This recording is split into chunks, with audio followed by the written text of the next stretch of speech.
अस्सलाम वालेकुम। अच्छा बढ़िया, मल्टीपल एलील्स के कॉन्सेप्ट के बाद ना जो एबीओ ब्लड ग्रुप सिस्टम है, इसको आप अगर ये वाला समझ लेंगे ना तो बुक वाला समझना बहुत ज़्यादा आसान हो जाएगा।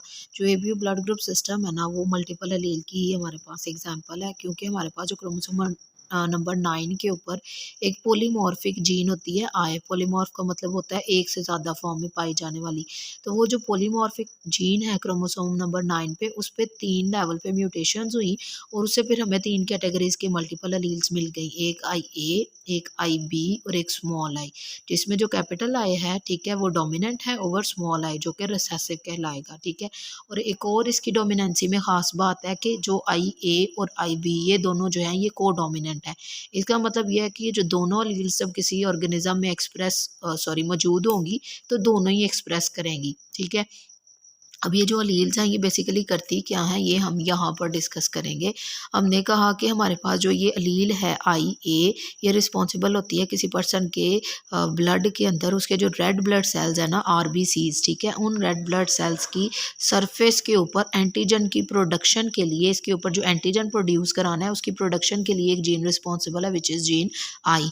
अगर इसके ऊपर आई ए लिखा हुआ है तो वो उसके अंदर एंटीजन प्रोड्यूस कराती है ए। सिंपल पहले कॉन्सेप्ट समझने वाला ये है कि अगर किसी पर्सन के रेड ब्लड सेल की सरफेस के ऊपर ए वाला एंटीजन मौजूद है ना, तो उसका ब्लड ग्रुप या फिनोटाइप होगा ए, ठीक है, उसकी ब्लड ग्रुप जो है वो ए ही होगा।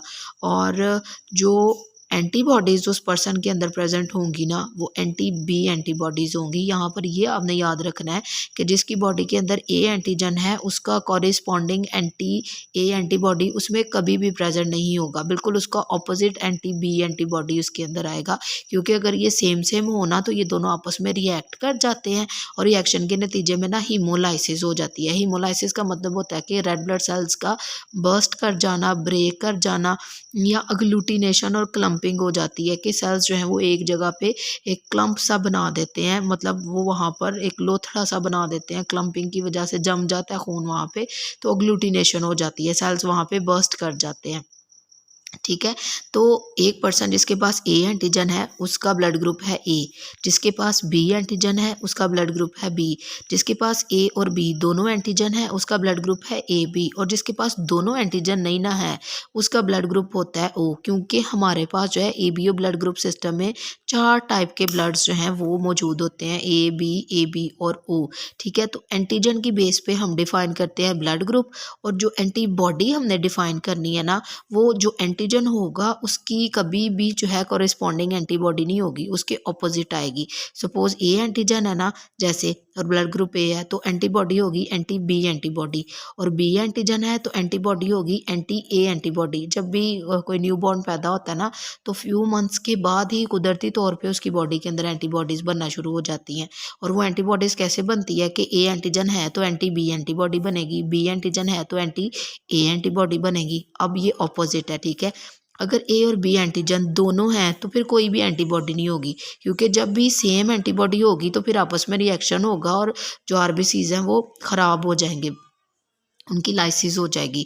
और जो हमारे पास ब्लड ग्रुप ओ होता है ना उसमें कोई भी एंटीजन प्रेजेंट नहीं होता, ठीक है। अगर किसी पर्सन में कोई एंटीजन नहीं है तो हम कह देते हैं उसका ब्लड ग्रुप ओ है, और जब उसके पास कोई एंटीजन नहीं है तो फिर उसके पास दोनों एंटीबॉडीज़ जो हैं वो प्रेजेंट होंगी, एंटी ए बी और एंटी बी बी, क्योंकि उनके पास कोई ऐसा एंटीजन ही नहीं है जिसके साथ रिएक्ट करके वो जो हीमोलाइसिस है उसको कॉज कर सके, लिहाजा वो प्रेजेंट ही नहीं होता।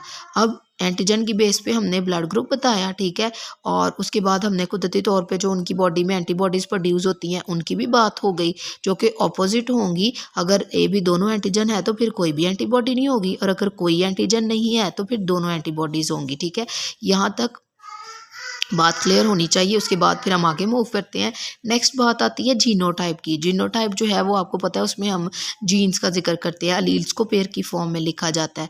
तो जैसे हमने कहा था कि जीन आई जो है उसके अंदर म्यूटेशन हुई और उसने 3 तरह की अलील्स बनाई, मल्टीपल अलील्स जो हमारे पास आई, आई ए, आई बी और स्मॉल आई। इनमें से जो आई ए है, ठीक है, ये रिस्पॉन्सिबल होता है आरबीसीज में एंटीजन ए बनाने के लिए। तो जिस पर्सन की जीनोटाइप जो है वो कैपिटल आई ए ये हो गए होमोजाइगस डोमिनेंट, और ये हो गए कैपिटल आई ए और स्मॉल आई, ये कंडीशन है हेट्रोजाइगस डोमिनेंट। हेट्रोजाइगस क्योंकि इसमें दो तरह की एलील्स हैं, डोमिनेंट भी और रिसेसिव भी, तो ये हो गए हेट्रोजाइगस डोमिनेंट। लेकिन किसके लिए? ए के लिए, क्योंकि इनके ऊपर हम ए लिखा हुआ है, ठीक है। तो इसके पास जो है, इस अलील के पास मैसेज जो है वो किसके लिए है? एंटीजन ए बनाने के लिए। इसी तरह से जो आई बी, ठीक है, कैपिटल आई और कैपिटल आई बी और स्मॉल आई, ये जो जीनोटाइप है ये हमेशा ड्रॉ की जाती है जिनका ब्लड ग्रुप होता है बी, या जिन्होंने बी एंटीजन जो है उनकी बॉडी उनके आरबीसीज के ऊपर मौजूद होता है। और जो आई ए और आई बी हैं, जैसे हमने पहले कहा था, ये दोनों जो हैं ये को डोमिनेंट है, मतलब जब ये किसी पर्सन के अंदर पाए जाएंगे तो दोनों खुद को एक्सप्रेस करेंगे, दोनों डोमिनेट करेंगे, तो मतलब ए एंटीजन भी बनाएंगे और आरबीसी के ऊपर बी एंटीजन भी बनाएंगे। इसी वजह से उसका ब्लड ग्रुप जो है वो हो जाएगा ए बी, ठीक है। लेकिन जो हमारे पास कैटेगरी होती है ओ वाली, जिसमें हमने कहा कोई भी एंटीजन नहीं मौजूद, तो वो क्यों मौजूद नहीं? क्योंकि उसकी जो जीनोटाइप है वो होती है स्मॉल आई, ये रिसेसिव सिचुएशन है। अब यहाँ पर हमें लील के ऊपर लिखा हुआ ए और बी नज़र नहीं आ रहा, इट मीन्स कि इसने ना तो एंटीजन ए बनवाना है, ना ही इसने एंटीजन बी बनाना है। तो जो ओ ब्लड ग्रुप वाले हैं उनकी जीनोटाइप हमेशा इस तरीके से लिखी जाती है। तो बुक में जो डिटेल बताई गई है वो इन्हीं 4 ब्लड ग्रुप्स के बारे में है। उनके एंटीजन कौन कौन से होते हैं, नेचुरली उन पर्सन्स के अंदर एंटीबॉडीज़ कौन सी बनती हैं, और उनकी जीनोटाइप की पॉसिबिलिटी क्या हो सकती है वो बताया गया है। उसके बाद जो है वो ब्लड ट्रांसफ्यूजन के बारे में बताया गया है। अब जिनका ब्लड ग्रुप जो होता है ना ए, उनको 2 तरह का ब्लड ग्रुप लग सकता है, ए वाला भी और बी वाला भी, ठीक है। इसकी वजह अब क्या है, सॉरी, ए वाला जिनका ब्लड ग्रुप ए है, ठीक है, उनको 2 तरह का ब्लड ग्रुप लग सकता है, एक तो ए वाला और दूसरा ए बी वाला। ये ट्रांसफ्यूजन की बात कर रही हूँ, क्योंकि ब्लड ट्रांसफ्यूजन करने से पहले ना क्रॉस मैच किया जाता है। क्रॉस मैच का मतलब क्या है कि डोनर जिसने खून देना है और रेसिपिएंट जिसने खून लेना है, उन दोनों के खून को ना मैच किया जाता है। सपोज एक पर्सन जो है उसका ब्लड ग्रुप है ए, ठीक है, और उसको हमने लगा दिया बी वाला ब्लड ग्रुप, ठीक है, उसका अपना क्या था ए, और उसको जो लगा दिया वो हमने बी ब्लड ग्रुप था। तो इससे क्या होगा कि जिसका ब्लड ग्रुप बी है उसके पास एंटी ए एंटीबॉडीज़ हैं, ये एंटी ए एंटीबॉडीज़ इस ए वाले ब्लड ग्रुप वाले पेशेंट पेशेंट है या पर्सन है, उसके ए एंटीजन के साथ रिएक्ट करेंगी, और उसके नतीजे में जो है वो ब्लड सेल लाइस कर जाएंगे, और बजाय इसके कि उसको कोई बेनिफिट हो, उसको उल्टा नुकसान होगा, और उसकी जो है वो डेथ भी पॉसिबल होती है, ठीक है। तो ऐसे केस में जो है वो क्रॉस मैच किया जाता है, कंपैटिबिलिटी चेक की जाती है कि आया जिसको हम खून लगाने लगे हैं उसको खून लगाना भी चाहिए या नहीं, ठीक है। तो इसमें फिर क्या होता है कि जो ब्लड ग्रुप पॉसिबिलिटीज़, अगर मैं बताऊं आपको कि पॉसिबिलिटीज़ क्या क्या हैं, किसको कौन कौन सा खून लग सकता है, तो जो ए ब्लड ग्रुप वाले होते हैं ना, उनको जो है ए ब्लड ग्रुप भी लग सकता है और ए बी वाला भी लग सकता है। अब ए बी वाला क्यों लग सकता है? क्योंकि ए बी वालों के पास ना तो एंटी बी एंटीबॉडीज़ है, ना ही एंटी ए एंटीबॉडीज़ है। तो ये वाला भी ब्लड ग्रुप जो है वो ए वालों को लग सकता है, क्योंकि इनके पास तो कोई एंटीबॉडी है नहीं, तो ये भी रिएक्ट नहीं करेगा, ठीक है, रिएक्शन होगा ही नहीं। और ए वालों को सिर्फ ए वाला ही लग सकता है, क्योंकि इनके पास भी एंटी ए एंटीबॉडी नहीं होती, बल्कि इनके पास एंटी बी एंटीबॉडी होती है। तो ए ब्लड ग्रुप जिनका होता है उनको हम ए वाला और ए बी वाला दोनों वाला लगा सकते हैं। इसी तरीके से जो बी ब्लड ग्रुप होता है ना, ठीक है, उनको हम बी वाला भी लगा सकते हैं और ए बी वाला दोनों, ठीक है। अब यहाँ पर भी सेम वही सिचुएशन है कि बी वालों को बी वाला ही लगेगा, या फिर हम उनको ए बी वाला लगा सकते हैं। ए बी वाला कैसे लगा सकते हैं? क्योंकि ए बी वालों के पास कोई एंटीबॉडी नहीं होती, लिहाजा उनका ब्लड ग्रुप भी बी पेशेंट वालों को लग सकता है। ए बी वालों को ए बी वाला ही लगता है, ठीक है, और ओ वालों को ओ वाला ही लगता है। ये ब्लड ट्रांसफ्यूजन की बात मैं कर रही हूँ, क्योंकि दोनों के केसेस ऐसे हैं कि अगर हम ए बी वाले को ए वाला लगाएंगे तो फिर एंटी बी एंटीबॉडीज़ हैं, उधर रिएक्शन हो जाएगा। अगर उसको बी वाला लगाएंगे तो एंटी ए एंटीबॉडीज़ हैं, इस ए के साथ रिएक्शन हो जाएगा। लिहाजा ए बी वालों को ए बी वालों का ही लगाया जाता है, क्योंकि उनके पास कोई एंटी ए या एंटी बी एंटीबॉडीज़ नहीं होती। और ओ के केस में भी ऐसा ही है, अगर हम इसको किसी दूसरे का लगाने लगेंगे तो फिर उसमें एंटीजन एंटीजन्स आ जाएंगे और इसके पास चूँकि दोनों तरह की एंटीबॉडीज़ होती हैं तो जो दूसरी कैटेगरी का हम ब्लड लगाएंगे उसके एंटीजन इन एंटीबॉडीज़ के साथ रिएक्ट करेंगे और लाइसिस हो जाएगी। लेकिन यहाँ पर एक बात लिखी हुई है वो ये कि जो हमारे पास ओ ब्लड ग्रुप वाले होते हैं ना उनको बोला जाता है यूनिवर्सल डोनर, मतलब इनका खून हम किसी को भी दे सकते हैं। उसकी वजह क्या है कि यहाँ पर इनके पास जो है वो एंटी ए और एंटी बी एंटीबॉडीज़ तो होती हैं, लेकिन ये जो ट्रांसफ्यूजन है वो सिर्फ की जाती है स्मॉलर लेवल के ऊपर, बड़े लेवल के ऊपर ऐसा नहीं किया जाता।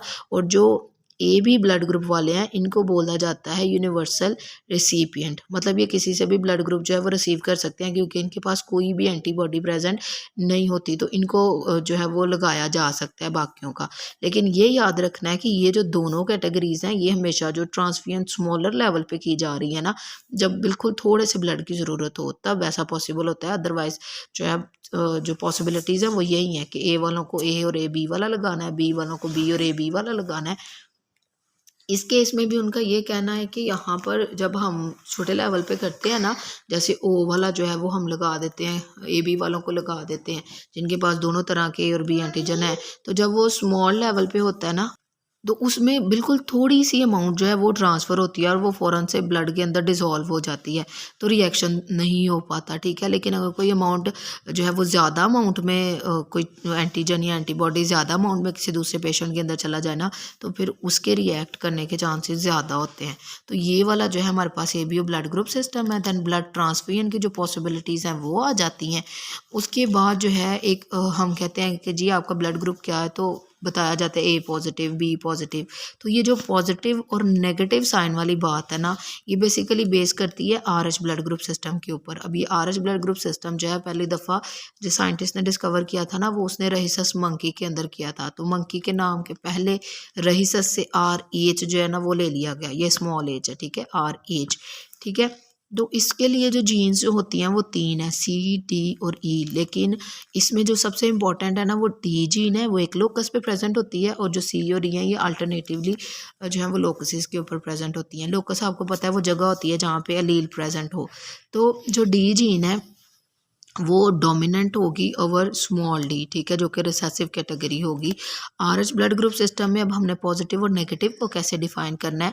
अगर किसी पर्सन के अंदर उसके रेड ब्लड सेल की सरफेस के ऊपर आरएच एंटीजन है तो वो जो है वो पॉजिटिव होगा, ठीक है, क्योंकि ये जो कैपिटल डी जीन है ये आरएच फैक्टर प्रोड्यूस करवाती है। तो जो पर्सन जो है, ठीक है, उनके अंदर कैपिटल डी या कैपिटल डी और स्मॉल डी एक भी डोमिनेंट डी प्रेजेंट है ना अगर किसी पर्सन के अंदर, तो उसकी बॉडी के अंदर आरएच फैक्टर की प्रोडक्शन हो जाएगी और आरएच एंटीजन जो है वो उसके अंदर प्रेजेंट होगा और उसकी जो फिनोटाइप है वो पॉजिटिव कहलाएगी। और जिसके पास जो है वो स्मॉल डी वाली सिचुएशन है, यानी जीनोटाइप ही उसकी रिसेसिव है, तो उस केस में कोई आरएच फैक्टर प्रोड्यूस नहीं होगा और वो पर्सन जो है वो आरएच नेगेटिव होगा, यानी ब्लड ग्रुप भी उसका नेगेटिव हो जाएगा।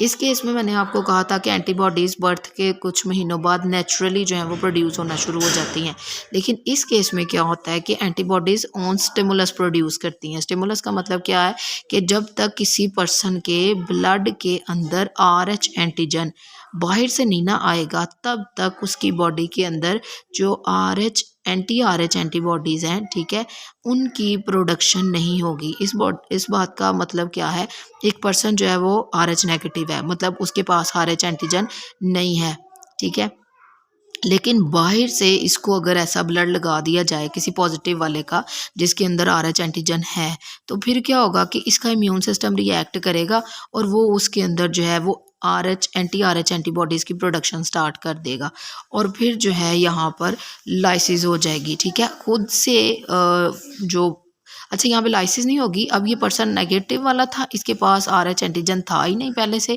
लेकिन आरएच एंटीजन जो है इसको बाहर से प्रोवाइड किया गया। जब इसको आरएच एंटीजन बाहर से प्रोवाइड किया गया, इसका इम्यून सिस्टम रिएक्ट करके एंटी आरएच एंटीबॉडीज़ बनाएगा उन आरएच एंटीजन्स को डिस्ट्रॉय करने के लिए, ठीक है, उन आरएच एंटीजन्स को ख़त्म करने के लिए जो है वो आ जाएंगी एंटी आरएच एंटीबॉडीज़, ठीक है। ये स्टिमुलस पे एंटीबॉडीज़ प्रोड्यूस होंगी, जबकि जो ऊपर वाली बात मैंने की थी वो नेचुरली प्रोड्यूस हो रही होती हैं। अब यहाँ पर जो है जो हमारे पास फिर ये वाला केस होता है ना आरएच ब्लड ग्रुप सिस्टम वाला, उसके नतीजे में फिर एक जो डिजीज़ डेवलप होती है उसको हम बोलते हैं एरिथ्रोब्लास्टोसिस फेटालिस। उसकी डिटेल भी मैं ना समझाती हूँ आपको।